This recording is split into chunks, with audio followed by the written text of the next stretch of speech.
Good night, stories and rhymes. Sing a song of sixpence. Sing a song of sixpence, a pocket full of rye, 24 blackbirds baked in a pie. When the pie was opened, the birds began to sing. Wasn't that a dainty dish to set before the king?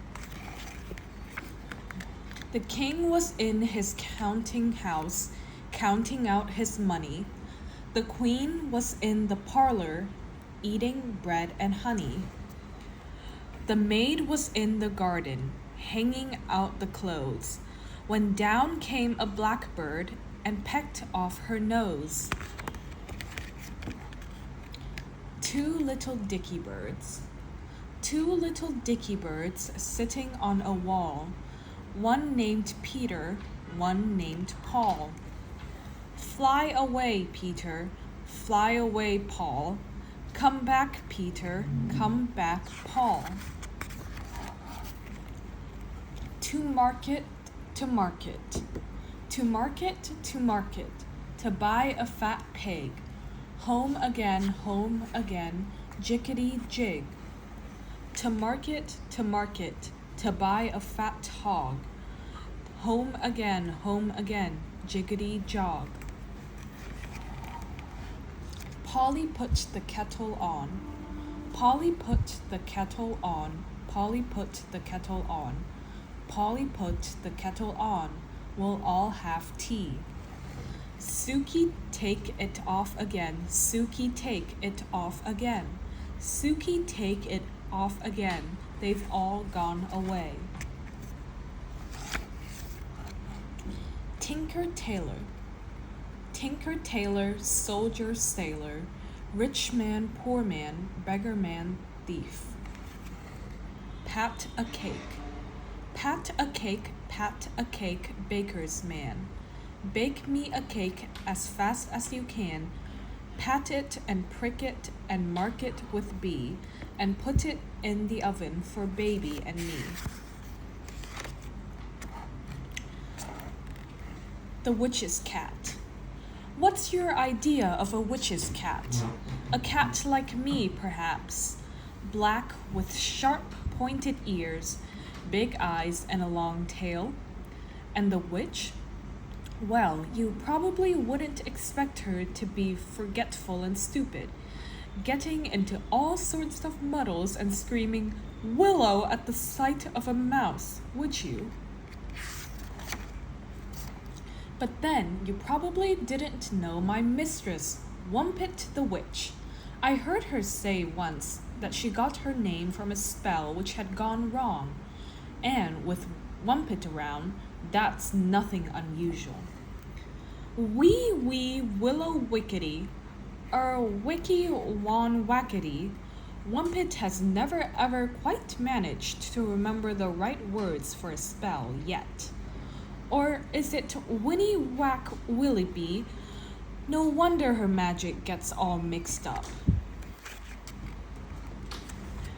I can usually see when spells are starting to go wrong, long before Wumpet does. That's how it is that I always manage to get out of the way in time. And she doesn't. But whether I hide under the stairs or up in the attic, Wumpet is never far away. So you can guess how pleased I was to find a hole in the fence, just big enough for me to squeeze through. "Hello," said a voice, not a bit like Wumpet's. "You're the cat from next door, aren't you?" Without thinking, I meowed at her. "Yes, that's right," hoping she would understand, and she did. What's more, she seemed to know about Wumpet, too. "I've seen you with that silly old witch," she said, and stroked my head. Would you like one of my cheese crackers?" Cheese crackers? I had never tasted cheese crackers in my whole life. Then she brought me a saucer of rich, creamy milk and an old blanket, in case I wanted to lie down. "Don't forget that isn't our cat. He really belongs to someone else, came another voice. Jenny laughed. He is just like a friend come around to play, Mummy. That's all right, isn't it? And so it was. Jenny never once said a word about Wumpet, or about me being a witch's cat. That was just one of our little secrets. If Wumpet only knew how we laughed at her. And what with all the snacks Jenny kept feeding me, I was getting fatter and fatter, which meant the hole in the fence got bigger and bigger until even Wumpet could see it. Of course, I squeezed back through the hole as quickly as I could, but it was too late. So, she screeched in her loud, witchy sort of voice. This is where you go when my back is turned, eh? She stamped back indoors and came out waving a rolling pin. My magic wand, she said with a wild cackle. Now I can get one of my spells working on this. Jenny and I held our breath. She straightened her pointed hat and began to sing.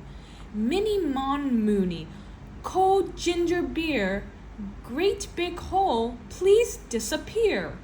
Then she turned around 3 times. Poor old Wumpet, she didn't realize she had holes in her skirt and her magic made the holes disappear, until there was no skirt left. But the hole in the fence was still as big as it had ever been.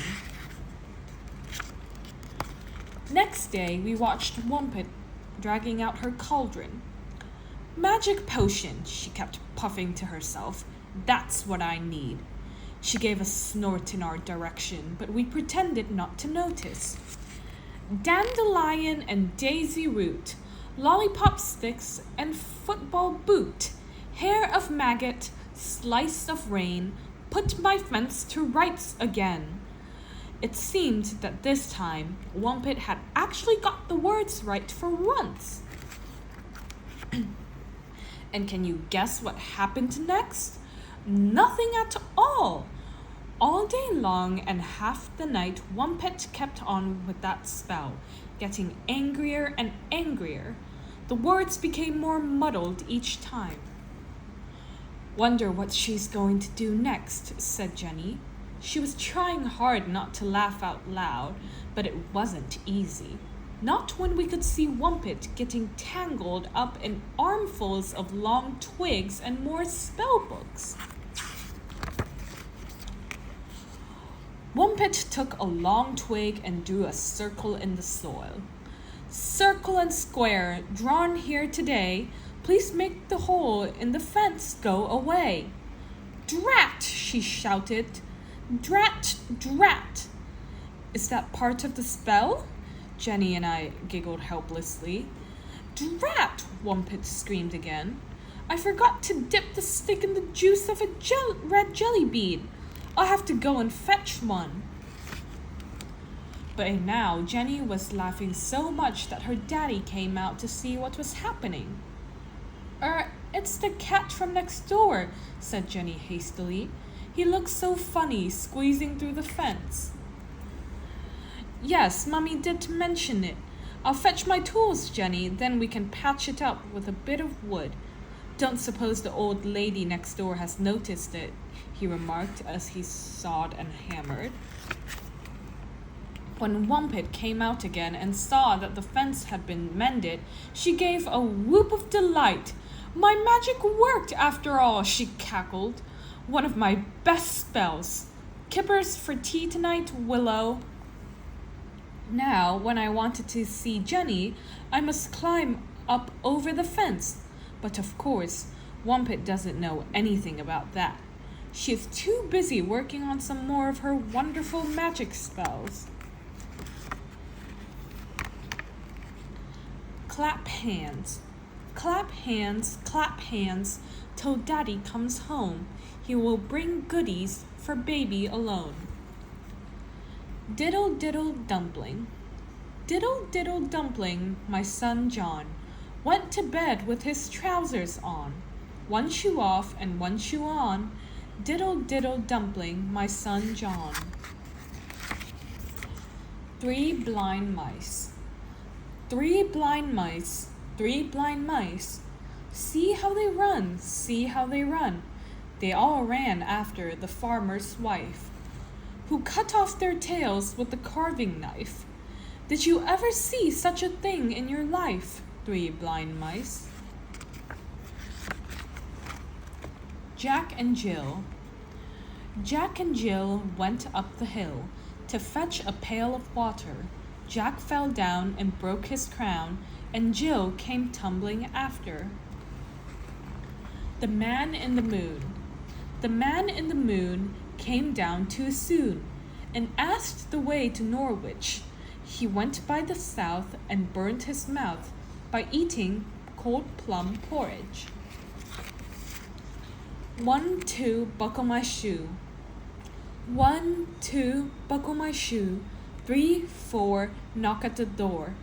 5, 6, pick up sticks. 7, 8, lay them straight. 9, 10, my fat hen. 11, 12, dig and delve. Solomon Grundy. Solomon Grundy, born on Monday, christened on Tuesday, married on Wednesday, took ill on Thursday, worse on Friday, died on Saturday, buried on Sunday. And that was the end of Solomon Grundy. Pussycat, pussycat. Pussycat, pussycat, where have you been? I've been up to London to visit the Queen. Pussycat, pussycat, what did you there? I frightened a little mouse under a chair. Teddy's birthday surprise. Teddy Bear woke up, blinking at the sun shining into his room. The birds sang and chattered noisily. Downstairs, Mummy and Daddy Bear laughed and talked together.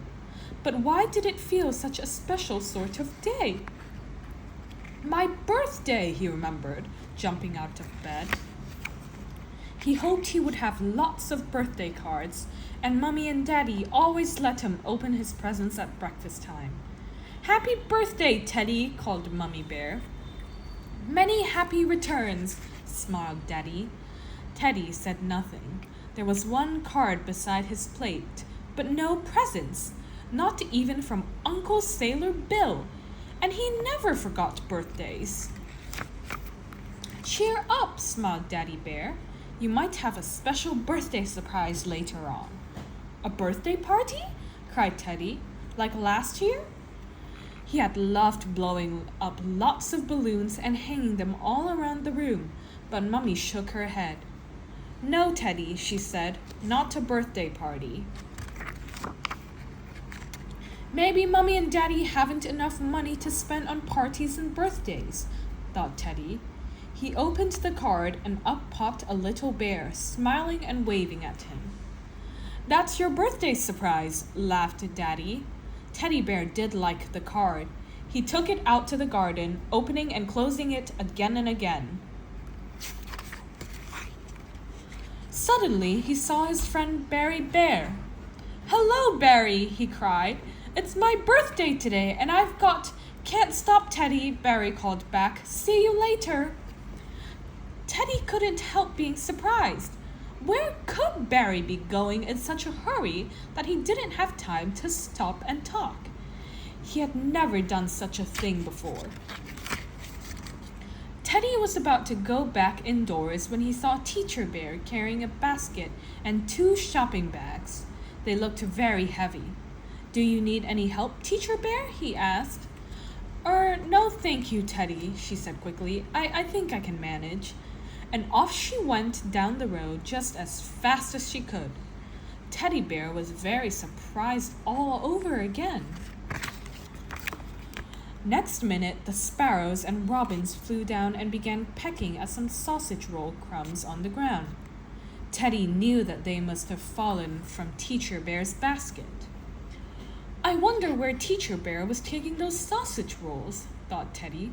He loved sausage rolls. He was still wondering when he heard voices by the back gate.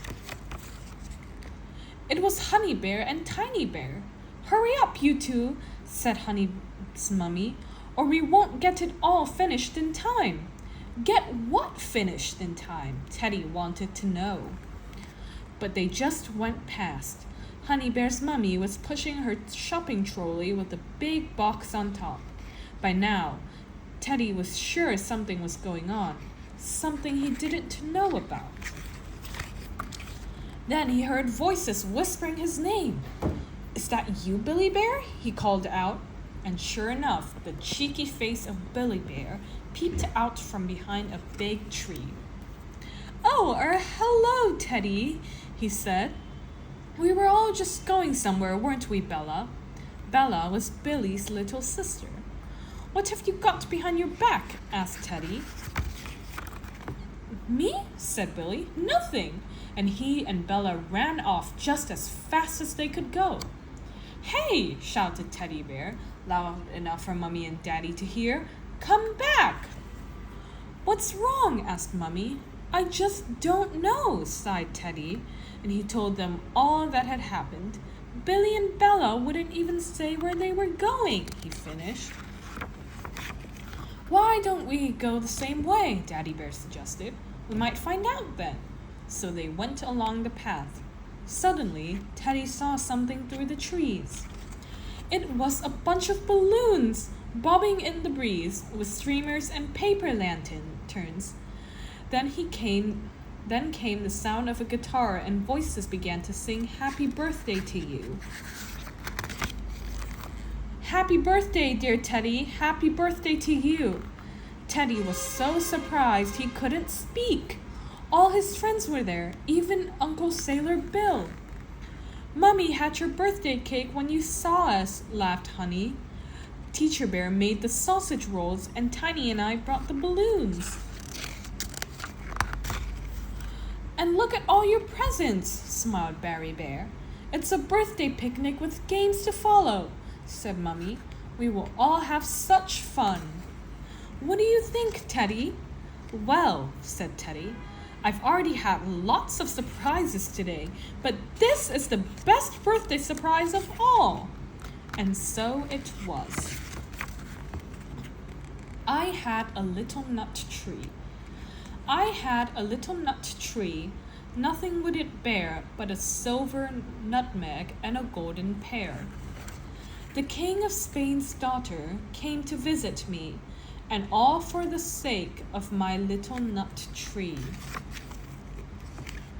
Goosey gander, goosey gander, where shall I wander? Upstairs and downstairs, in my lady's chamber, where I met an old man who wouldn't say his prayers. I took him by the left leg and threw him down the stairs. Mary, Mary, Mary, Mary, quite contrary, how does your garden grow? With silver bells and cockle shells and pretty maids all in a row. Ride a cock horse. Ride a cock horse to Banbury Cross, to see a fine lady upon a white horse. Rings on her fingers and bells on her toes, she shall have music wherever she goes. The north wind doth blow. The north wind doth blow, and we shall have snow. And what will poor Robin do then, poor thing? He'll sit in a barn and keep himself warm, and hide his head under his wing, poor thing. Eensy weensy spider. Eensy weensy spider climbed the water spout. Down came the rain and washed the spider out. Go to bed late. Go to bed late. Stay very small. Go to bed early. Grow very tall. Little Polly Flinders. Little Polly Flinders sat among the cinders, warming her pretty little toes. Her mother came and caught her and whipped her little daughter for spoiling her nice new clothes. Baa, baa, black sheep. Baa, baa, black sheep, have you any wool? Yes, sir, 3 bags full. One for the master, and one for the dame, and one for the little boy who lives down the lane.